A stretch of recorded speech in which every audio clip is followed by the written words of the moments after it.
Hello everyone, welcome back again. এই লেসনে আলোচনা করব, করে দেখাবো নিচের আরো অনেকগুলো সেকশন পিএইচডিতে যেভাবে করা আছে।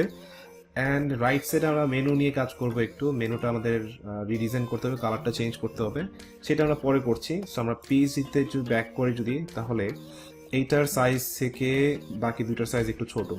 তাহলে আমরা যে কাজটি করতে পারি, এলিমেন্টরে এসে এই কলামের আমরা মার্জিন চারপাশে 40 করে দিতে পারি। অ্যান্ড এই পাশের এই কলামটিরও আমরা মার্জিন চারপাশে 40 করে দিতে পারি। একটু আপডেট করে আমি একটু পেজটা রিলোড দিব, কারণ আমরা লাস্ট লেসন দেখেছি এইটার হেডার স্টিকিটা চেঞ্জ করেছি, মানে স্টিকিটা অফ করে দিয়েছি। সো আমার এটা সেভ হয়েছে, আপডেট হয়েছে। এখন জাস্ট একটু রিলোড দিয়ে রিফ্রেশ করে নিব page বিল্ডারটি।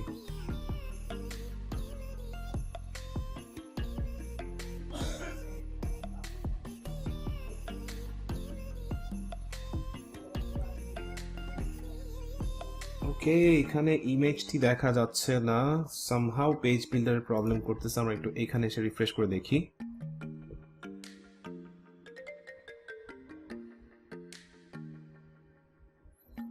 Looks good. Okay fine. এখন ব্যাকগ্রাউন্ড ইমেজ হিসেবে আমরা এই ইমেজটিকে সেট করব। তাহলে এখানে যে সেকশনটি ছিল, এই সেকশনে ফার্স্ট অফ অল আমরা একটু ইনার স্পেস দিয়ে নেই টপ বটমে। সাপোজ 80 পিক্সেল করে সেট করলাম। অ্যান্ড স্টাইল ট্যাবে গিয়ে আমরা ব্যাকগ্রাউন্ড ক্লাসিক এবং ইমেজে গিয়ে যেই ব্যাকগ্রাউন্ড ইমেজটা আমি এক্সট্রাক্ট করেছিলাম সেটি আমি সেট করে দিব। এই যে এই ইমেজটি, এটি সেট করে দিব। এবং এইটার যে কাজটি করব, সাইজ হচ্ছে কন্টেইন করব। অ্যান্ড রিপিটেশন সেন্টার করব ফার্স্ট অফ অল। অ্যাটাচমেন্ট থাকুক ডিফল্ট, নো রিপিট করব। আর সেকশনের লেআউটটি আমরা স্ট্রেচ করে দিব। আচ্ছা, এখানে ব্যাকগ্রাউন্ড ইমেজ কন্টেন্ট করাতে ঠিক মতো শো করছে না, সো কন্টেন্ট বাদ দিয়ে আমি কাস্টমে 100% করে দিচ্ছি। ওকে, নাও লুকস গুড। এখন ভালো দেখাচ্ছে। সো আমি একটু আপডেট করে এই পেজটিতে আসি। যেহেতু আমাদের নিচে কোনো কন্টেন্ট নেই, তাহলে আমাদের ব্যাকগ্রাউন্ড ইমেজটা আই গেস শো করবে না, কারণ এই কালারটি সিমিলার। আচ্ছা, তারপর দেখা যাবে আই গেস। হ্যাঁ, ব্যাকগ্রাউন্ড ইমেজটি দেখা যাচ্ছে খুব সুন্দর মতো। ওকে, ঠিক আছে। দেন পরের সেকশনে চলে যাব। লেফট সাইডে একটা ইমেজ আছে, রাইট সাইডে কন্টেন্ট আছে। আমি রাইট সাইডের কন্টেন্টটা কপি করতেছি। আচ্ছা, উপরের টেক্সটটাই কপি হয়েছে। সো আমি এখানে একটা কাজ করব, নিচের প্লাসে আইকনে ক্লিক করে দুটি সেকশন নিব, যেখানে এইটাকে ডুপ্লিকেট করব অ্যান্ড রাইট সাইডের কলামে রাখবো, যার অ্যালাইনমেন্ট আমি করব হচ্ছে লেফট করে দিলাম। আর লেফট সাইডে একটা ইমেজ রাখবো, যেই ইমেজটি হচ্ছে হেডফোনের ইমেজ। এই ইমেজটি ইনসার্ট করে দিলাম। আর সেকশনটাকে আমাদের স্ট্রেচ করতে হবে, প্লাস হচ্ছে ফুল উইথ করতে হবে, কারণ এখানে যদি আমরা পিএইচডিতে ফলো করি, এই ইমেজটা কিন্তু লেফট সাইডে অ্যালাইন হয়ে আছে, ঠিক আছে, কন্টেন্টের বাইরে চলে আসে। তো সেই ক্ষেত্রে আমাদের এটা লেফট সাইডে রাখতে হবে। আর আমরা একটু প্যাডিং ইউজ করতে পারি টপ বটমে, স্পেসটি সাপোজ 120 পিক্সেল। রাইট লেফটে আমরা 0 করে দেবো, রাইট লেফটে আমাদের দরকার নেই। ওকে, অ্যান্ড এইখানে আচ্ছা, আমাদের টপ বটমে প্যাডিং এত লাগবে না, আমরা একটা কাজ করি 60 করে রাখি। আর রাইট সাইডে আমাদের আই গেস প্যারাগ্রাফ টেক্সট আছে, প্যারাগ্রাফ টেক্সট আমরা রাখবো এখানে আপাতত কন্টেন্ট হিসেবে। কপি করে নিচ্ছি, টি প্রেস করে টেক্সটগুলোকে সিলেক্ট করলাম অ্যান্ড পেস্ট করে দিলাম। আর এই বাটনটি কিন্তু আমাদের এখানে ভিউ মোড নামে আছে, রাইট? আমরা এটাকে ডুপ্লিকেট করতেছি এবং এই বাটনটিকে কন্টেন্টের পরে সেট করে দিলাম। আমরা আপডেট করে চেক করে দেখি এখানে কি অবস্থা। একটু রিলোড দিয়ে দেখি এখানে আমাদের কন্টেন্টস গুলো কেমন দেখাচ্ছে। ওকে, লুকস গুড। ইমেজটিও একবার লেফট সাইডে অ্যালাইন আছে, বাট নিচের কালার কারণে দেখা যাচ্ছে না। অবভিয়াসলি কালারগুলো চেঞ্জ হবে, কারণ যখন নিচের কন্টেন্ট অ্যাড হবে। সো আচ্ছা, বাটনটি আমাদের লেফট অ্যালাইন হবে, সো লেফট অ্যালাইন করে দিলাম। অ্যান্ড টেক্সটের কালারও ঠিক আছে, এইটাও ঠিক আছে। নেক্সট সেকশন যদি আমরা বানাই, যদি দেখি এখানে এই ইয়াটাই আছে কোজ লোগোর নামটি, মানে কোম্পানির নাম। তাহলে আমরা একটা সিঙ্গেল সেকশন নিতে পারি। যদি পিএইচডি দেখি, সিঙ্গেল সেকশন ফার্স্টে, যেখানে আমরা এটাকে ডুপ্লিকেট করতে পারি। ডুপ্লিকেট করে প্রথম কলামে রাখবো অ্যান্ড এটাকে সেন্টারাইজ করব। সেন্টারাইজ করে এইটার যে টেক্সটটি আছে উইথ আ লট টেক্সটটি কপি করে নিলাম আর এইখানে সেট করে দিলাম। আচ্ছা কপি হয়নি, আমরা আবার একটু কপি করি, কন্ট্রোল সি, তারপর এখানে এসে পেস্ট করে দিব। ওকে, এবার ঠিক আছে। অ্যান্ড এইটার নিচে আমাদের কোনো কন্টেন্ট নেই, মানে কোনো প্যারাগ্রাফ টেক্সট নেই। সো এখন আমাদের 3টা কলাম নিতে হবে। সো আমরা একটা ইনার কলাম নিতে পারি, রাইট? সো এইখান থেকে ইনার কলামটি সেট করি, যেখানে আমরা আরেকটি কলাম ডুপ্লিকেট করব, তাহলে 3টা কলাম হবে। ফার্স্ট কলামে হচ্ছে ইমেজ বক্স 2টি আছে, রাইট কলামেও ইমেজ বক্স 2টি আছে। সো আমি এখান থেকে আপাতত টাইটেলটা কপি করে নিচ্ছি, টাইটেলটি কপি করে নিলাম। অ্যান্ড এখানে এসে ইমেজ বক্স নামে একটু সার্চ করি, হ্যাঁ পেয়ে গেলাম ইমেজ বক্স। আইকন হিসেবে ফার্স্ট হচ্ছে স্পিকার আই থিঙ্ক, হ্যাঁ। পরে টাইটেল হিসেবে এই টাইটেলটি সেট করলাম, টাইটেলটি সেট করলাম। তারপর হচ্ছে এইখানে যে পরে টেক্সটগুলো আছে সেই টেক্সটগুলো আমরা কপি করে নিব। লরেম ইপসন টেক্সট ইউজ করা হচ্ছে, সো প্রবলেম নেই। অ্যালাইনমেন্ট আমরা লেফট সাইড করব, লেফট অ্যালাইনমেন্ট। আচ্ছা, লেফট অ্যালাইনমেন্ট করলে আমাদের কালার একটু চেঞ্জ করে নিই ফার্স্টে, তাহলে দেখা যাবে ঠিক মতো।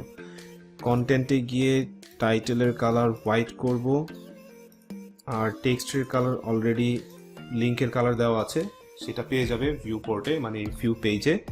বাট সেটার অ্যালাইনমেন্ট যদি আমরা চেক করি, এরকম মাঝখানে আছে লেফট অ্যালাইন আছে। আচ্ছা, এখানে লেফট ক্লিক করলে এটা আলাদা হয়ে যাচ্ছে। ওকে, আমাদের সেন্টার করেই কাজ করতে হবে। ওকে, আমাদের সেন্টার করেই কাজ করতে হবে, বাট এখানে আমাদের এক্সট্রা সিএসএস অ্যাপ্লাই করতে হবে। সো দ্যাট ডাজন্ট, মানে that's not a big deal. আমরা এটা চেঞ্জ করবো। সো আমি একটু মাঝখানে ইমেজটা অ্যাড করে নিই। ইমেজটি যেটি ছিল centre image, single image, eighty I guess, হ্যাঁ ইমেজটি অ্যাড হয়েছে। অ্যান্ড এইটাকে আমি একটু ডুপ্লিকেট করব, ডুপ্লিকেট করে রাইট সাইডের কলামেও রাখবো, আবার একটু ডুপ্লিকেট করব, আবার একটু ডুপ্লিকেট করব, মানে হচ্ছে জাস্ট ডুপ্লিকেটের কাজ। ওকে, আচ্ছা এবার এইখানে আমাদের আইকনগুলো চেঞ্জ করতে হবে। সাপোজ পরটা ছিল অ্যানালাইজ, তারপরটা ছিল হেডফোনের আইকন, ইয়ারফোন আর কি, অ্যান্ড লাস্টটা ছিল আই বিলিভ এইটা। সো আমরা চেঞ্জ করে দিলাম অ্যান্ড আপডেট করি। আপডেট করে একটু এখানে এসে ইন্সপেক্ট করে দেখবো যে আমাদের সিএসএসটা কোথাও চেঞ্জ করতে হবে, বিকজ আমাদের অ্যালাইনমেন্ট লেফট করতে হবে, রাইট? সো পিএইচডির মতো যদি আমাদের হুবহু চেঞ্জ করতে হয়, তাহলে আমাদের এখানে সিএসএস এর কাজ করতেই হবে। সো আমি এখানে একটু ইন্সপেক্ট করে নিচ্ছি এই ডিভটা পুরোটুকু ইমেজ র্যাপার বক্স। ওকে, এখানে অ্যালাইন আইটেম ফ্লেক্স স্টার্ট করা আছে। সো আমরা যদি লেফট অ্যালাইন করিও তাহলে কিন্তু কাজ করবে না। টেক্সট অ্যালাইন আমরা যদি একবারে উপরে টেক্সট অ্যালাইন লেফট, উপস কাজ করছে, নাইস। তাহলে এটা কাজ করতে পারি। লেফট অ্যালাইন নামে আমরা যদি ক্লাস ইউজ করি, বুটস্ট্র্যাপ 4 কি এখানে আছে? টেক্সট লেফট, নো, কাজ করবে না। তাহলে সেই ক্ষেত্রে আমাদেরকে যেটা করতে হবে, এগুলোর জন্য আলাদা ক্লাস ক্রিয়েট করতে হবে।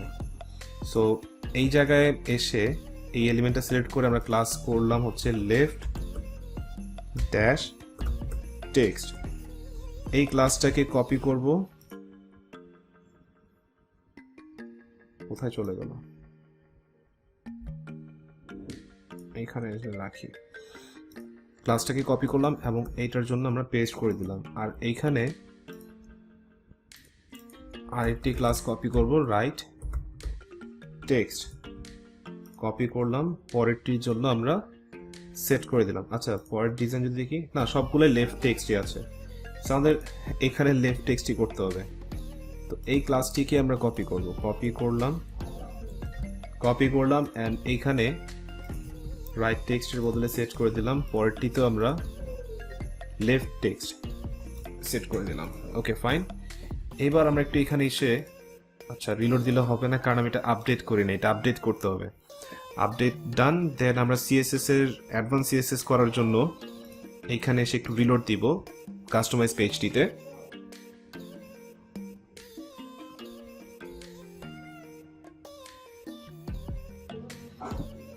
দেন আমরা অ্যাডভান্স সিএসএস এ এসে এই জায়গায় আমাদের যে ক্লাসটি ছিল লেফট টেক্সট একটি ডট সাইন দিয়ে এক্সপ্লেন করতে হবে ইটস এ ক্লাস। দেন আমরা এখানে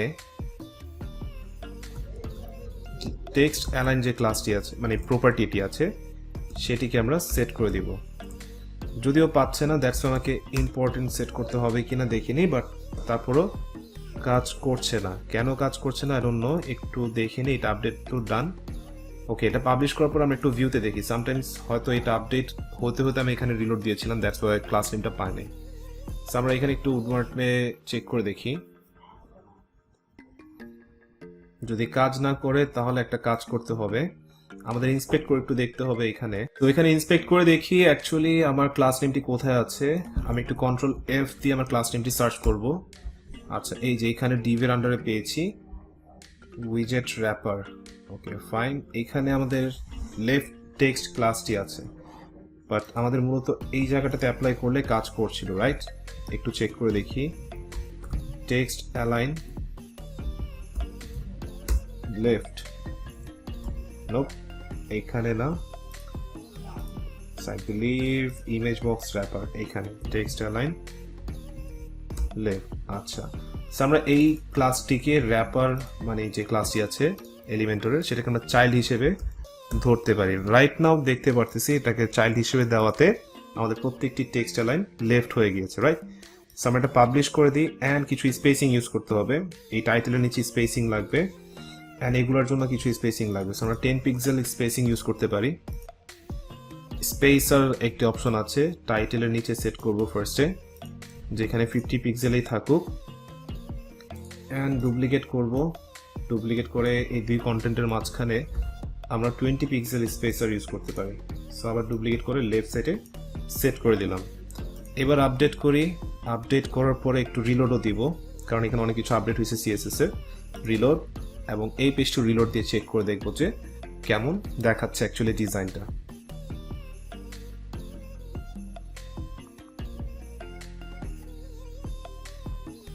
ওকে, লুকস গুড, খারাপ না। আচ্ছা, এই পার্টটা আমার একটু কাজ করতে হবে, অ্যালাইনমেন্ট ঠিক করতে হবে। এখানে আমাদের কিন্তু খারাপ দেখাচ্ছে না, ভালোই দেখাচ্ছে। সো এই সেকশনটাতে আমাদের জাস্টিফাই কন্টেন্ট সেন্টার করতে হবে, যেটা কিনা হচ্ছে রোতে মূলত যদি আমরা মানে সেকশনটিতে মূলত যদি আমরা ভার্টিক্যাল অ্যালাইন মিডল করে দিই সেটা হয়ে যাবে হচ্ছে অ্যালাইন আইটেম সেন্টার। সো এটা সিএসএস এর পার্ট, ওইটা আমরা পরে ডিসকাশন করব আলাদা লেসনে, বাট এখানে আপাতত ভার্টিক্যাল অ্যালাইন মিডল করে দিলে কন্টেন্টগুলো মিডলে চলে আসবে। ওকে, আমরা কালারগুলো কিন্তু ভালো তো দেখতে পারতেছি না, কারণ হচ্ছে আমি এখানে টেক্সটের কালার চেঞ্জই করি না, কারণ আমি গ্লোবালি থিম অপশন থেকেই টেক্সটের কালার চেঞ্জ করে দিয়েছিলাম। দ্যাটস ওয়াই এইখানে আউটপুটে কিন্তু আমার কালারগুলো ঠিক দেখাচ্ছে, right? So that's it for now. Next লেসনে দেখবো পরের সেকশনগুলো কিভাবে ক্রিয়েট করা হচ্ছে। ধন্যবাদ সবাইকে লেসনটি দেখার জন্য।